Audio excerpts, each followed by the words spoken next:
My name is Marco Scher and I'm a representative of 7th generation history shoemaking producer with a very long tradition doing shoes, accessories, other leather goods only by hand on a worldwide very high level.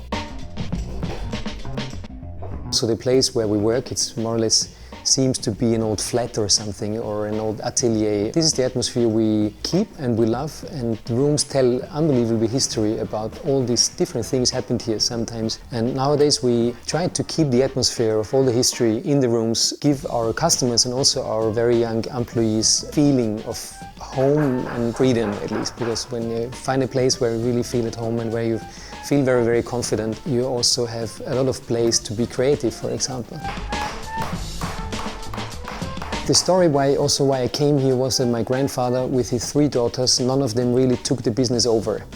So when the youngest daughter, which was at least the future boss, she married somebody working abroad, so she left, and then my grandfather had to take it over again.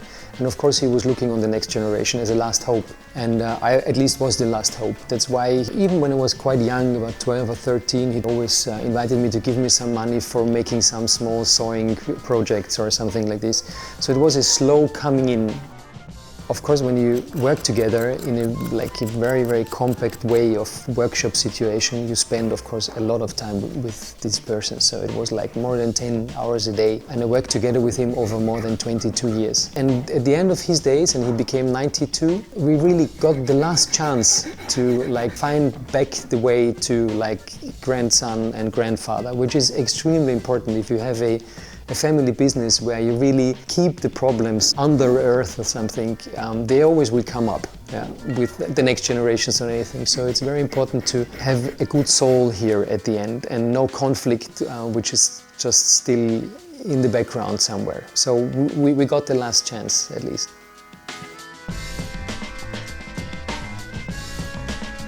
Great shoes means you can really change a life, at least. When you treat your feet well, it's a different kind of life. And there are 3 huge or big elements in shoes. The first is the orthopedic element. Medically and orthopedically treat feet well. The second one is handcrafting. There is no better way to produce a shoe just by your hands. You don't need any glues, you don't need plastic substances or anything. You just produce and build these shoes with just natural materials. And the third thing is when things last very long, they also tell a lot about your history, about your character. So shoes are also part of your complete personal character. In these days where everything is worldwide, everything is global, everything seems to be the same, the individual gets more and more the wish to be in any way a little bit different than the other one. It's not important that everybody is going to wear share shoes because we're very limited and we just can produce for 300 persons a year, but we are pioneers. So we develop techniques or keep techniques which are at least future also.